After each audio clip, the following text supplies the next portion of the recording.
Welcome to the Heal, Thrive, Dream podcast, where trauma survivors become healthy thrivers. Each month, we'll feature a theme in the trauma recovery and empowerment field. To promote your recovery, healing, and learning how to build dreams, here's your host, Karen Robinson, transformational coach and therapist.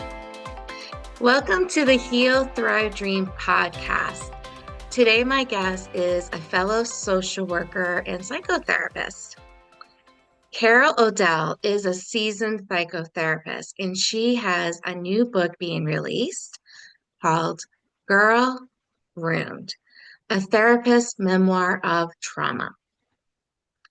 This novel is an unflinching exploration of her journey to confront and heal from the complex trauma of childhood sexual abuse within the world of I knew I was going to screw this word up. My listeners know how I am with my vocab. Virginia's equestrian show jumping circuit. Yes. I know I didn't say that word. Did I say that word right? Equestrian. Equestrian. The world of It horses. doesn't want to roll out. Equestrian. I had speech therapy as a kid. I think they should have left me in just a little bit longer. But anyway, I had that too, by the way. I had speech therapy as a kid as well with my R's. Yes, I had a hard time saying vanilla too. Vanilla. I don't know why. Okay, so Carol, I'm really thrilled that you're here today. I'm not thrilled that you had all this trauma and thus for the show, but I'm thrilled that you're here to heal people. Thank you, Karen. I'm thrilled to be here as well. And I decided to write this memoir using my own story rather than a compilation of my clients because I wanted to put myself out there vulnerably and share the trauma I had gone through and my healing journey through this. And so my memoir covers both the abuse that I experienced at a horse stables with the owner of the stables from the time I was 10 until around 20. But even then, I didn't end all contact with him until I was in my 30s. And then the book toggles back and forth between me being in therapy in the other chair and learning from my therapist and being on my healing and integrating journey about how to work with sexual abuse. And for me, the difficulty was lining up with it being sexual abuse.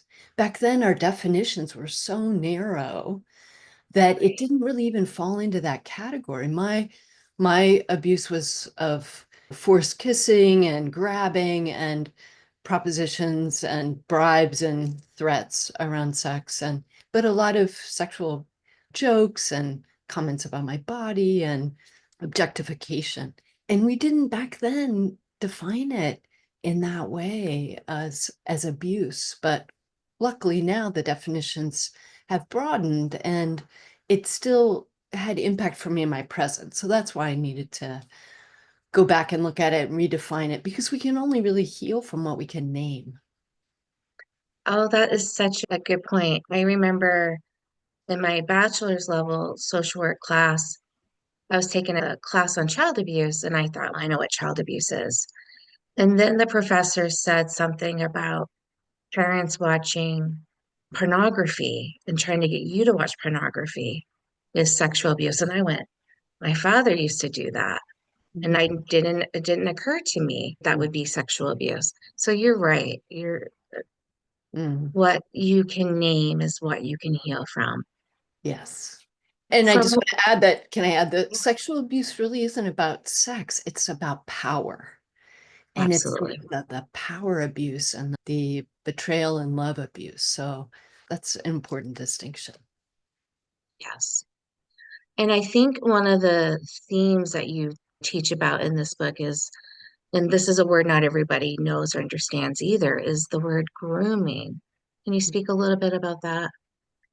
Yes, often predators will push the boundaries as much as they can to the limit where they're not caught or it's not on the radar, but it numbs their prey, if you will, to become desensitized to it. So for me, for instance, it started out with a sexual joke at my expense when I was 10, and I didn't even know what that was, but felt humiliated by it and trying to figure out, because I hadn't had any kind of sexual education at that point back then. And then it progressed into, there was a point in my first horse show where he braided my hair. And while I enjoyed the attention, it also felt uncomfortable. His big hands doing my hair and flirting with me. And then it was wanting me to sit close to him, or that kind of progressive into more threats about the wanting me to have sex with him.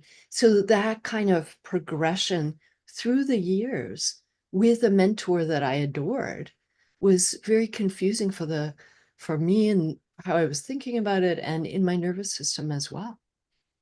Yeah, and your development, right? Like it's so confusing to like someone and not like what they do at the same time. Exactly. And when there's those conflicting feelings, or I tended to, for certain, fracture myself from those and just go with, oh no, I must be fine, or he cares about me, or he's just commenting about my body because whatever, he's noticing me, not in a negative way. And so that splintering of myself actually created conflict down the road for me about being in touch with my own feelings and authentic responses. Yeah. A lot of times when children are groomed, there's something extra vulnerable about them. Not always. So sometimes it could be there's a parent sick in the home, or there's a mental health issue, or there's a missing parent, or a parent that's overworking. Was there anything you think that was, or actually, too, the other issue is highly sensitive kids are a little vulnerable, and I think a lot of us therapists fit there. What do you think were your vulnerabilities, if any? One vulnerability was that I loved horses so much. I just had the passion for horses and I didn't want to give them up. And he weaponized that against me, but I didn't want to jeopardize my connection with my four-legged best friends. And the other situation at home, even though my parents were together and it seemingly was, quote, a nice family situation, my mother was so highly anxious and couldn't handle her own emotional world. And so certainly she couldn't handle mine. And so I knew that she would either fly into rages, or she would ice me out and wouldn't talk to me for days. That kind of response I knew was just too volatile for me to bring my own feelings or my own struggles to her. And when I would at different times, she would just be completely overwhelmed and run from the room. She just couldn't handle that. So I, in a way, protected her and me from her reaction to it. And I think that set me up to feel like I had to go it alone, and I felt, oh, I've got this. I've got this. And didn't turn to them for any support that I didn't feel emotionally was there. We often hear survivors share that they're protecting someone with their family by not disclosing. Yeah. Mm. And would you say that your relationship with your mom was complicated after that, or did it heal as you got older? Is that something you write about in your book? What are you willing to share about that? I know it can be sensitive area, so just share what's comfortable. It's fine. I mean, we went through a lot of different iterations of our relationship. And Yeah. sometimes I was just trying to create harmony because that's how things went better. And that meant me dulling my own feelings. And sometimes we would be in conflict. I did end up in my 30s confronting her, talking to her about the situation at the barn, both my parents, and she couldn't hear it. She couldn't hear it and felt like, oh no, that couldn't be the case because my abuser, Clarentine, always had an older girlfriend. Like, how could he possibly? But she just didn't want to have it be on her radar screen. And it was validating for me because I realized that she couldn't have handled it back then. And so that was Yeah. confirming of why I didn't come forward. I grew more empathy for her and her legacy of generational trauma that she also was victim to. And at the Mhm. same time held an acknowledgement and honoring of my experience because of her limitation. So I opened up to be able to be a both and relationship with her, given the limitations that she had. Yeah. I suspect, and of course I wasn't around your family back then, I suspect that your trainer or mentor knew your mom was vulnerable too. And that makes it even easier for him to groom you.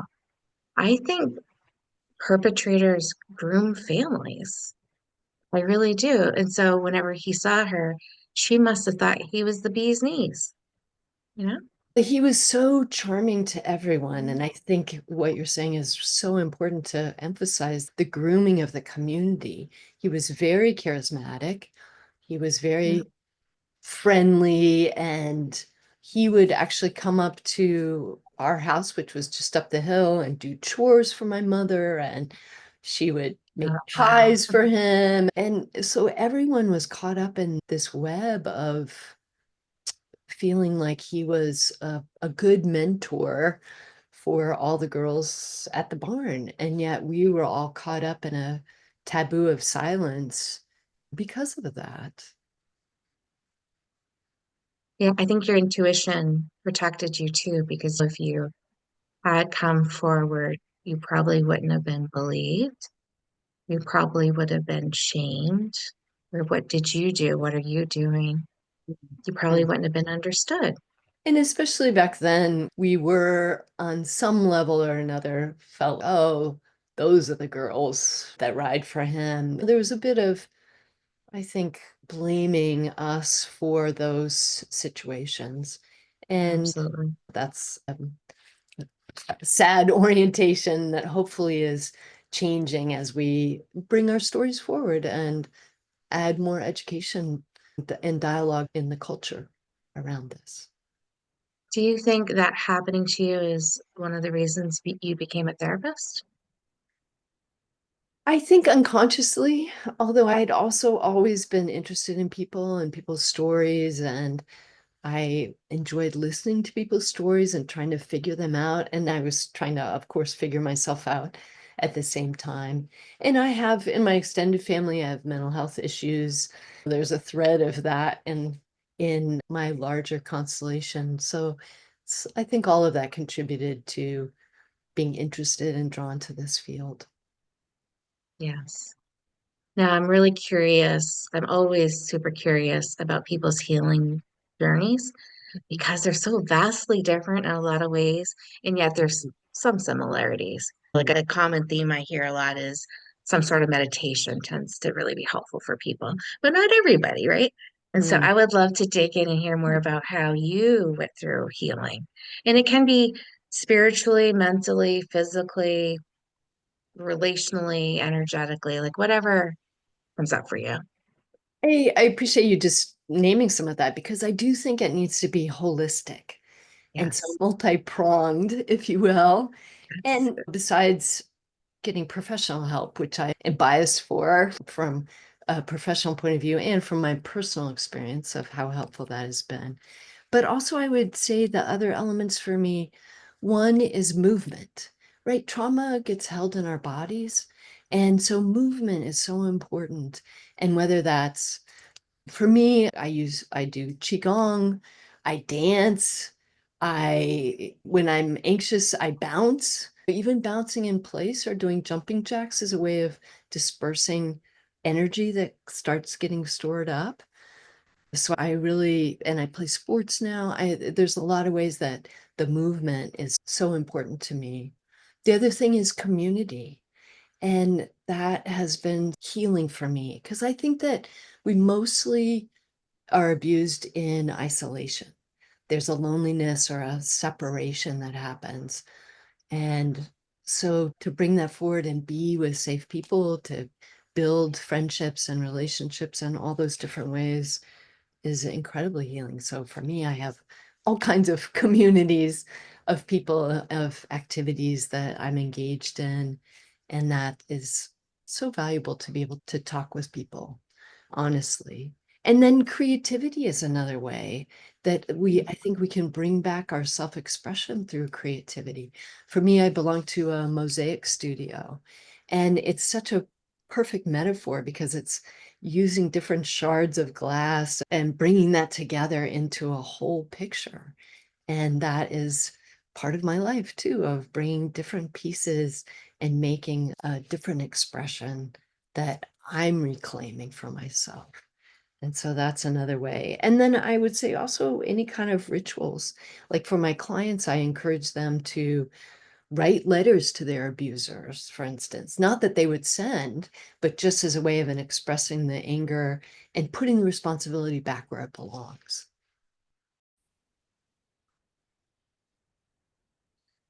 So, Carol, I love everything you've shared so far, but I'm really curious about your healing journey. Like, how, if it was healing involved your relationships, your health, your mental health, spiritual health, energetically.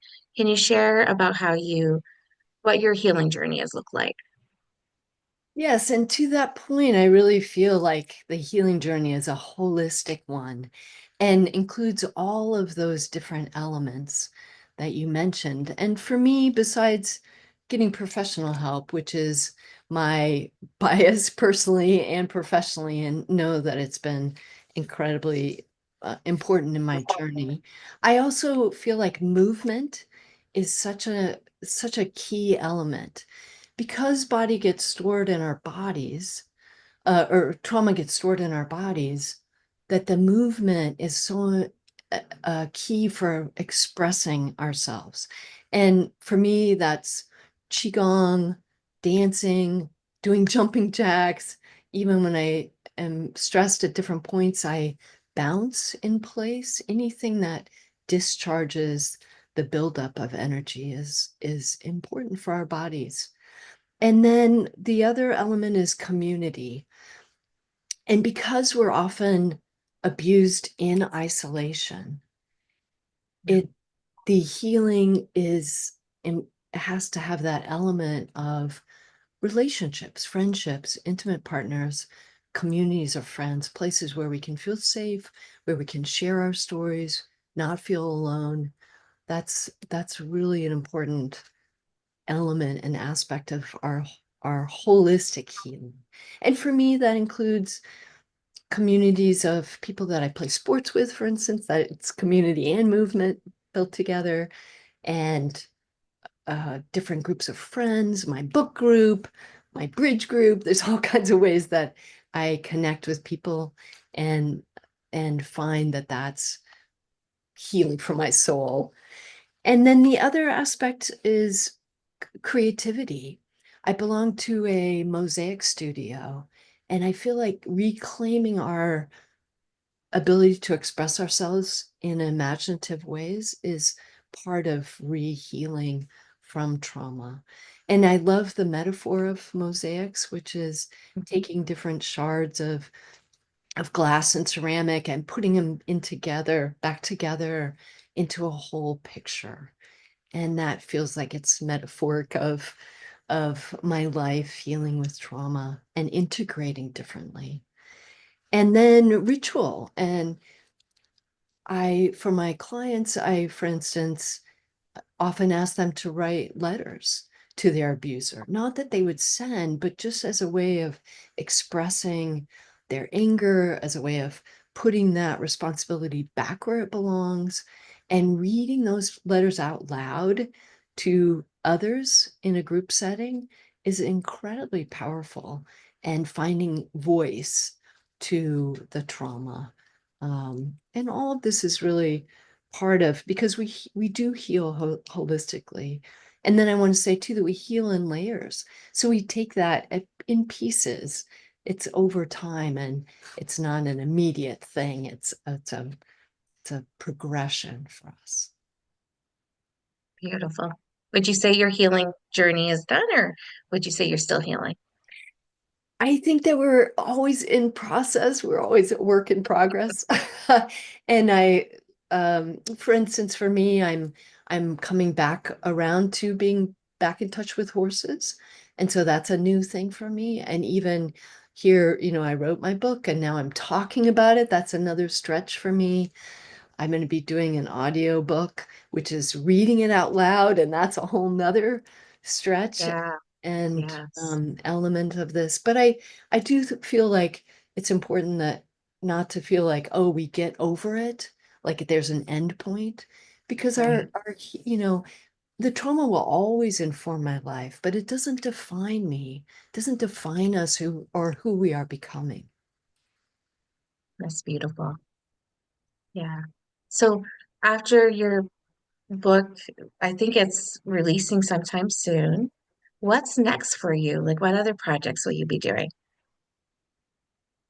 I have some other thoughts about some other writing projects. Like I said, though, I'm interested in perhaps pursuing some equine therapy because Oh, horses can yeah. be really healing in people's journeys, and the new equine assisted services that are there. It might be a way that I can my intersection with horses and my psychotherapy background might be helpful for others, as I know that has been helpful for me.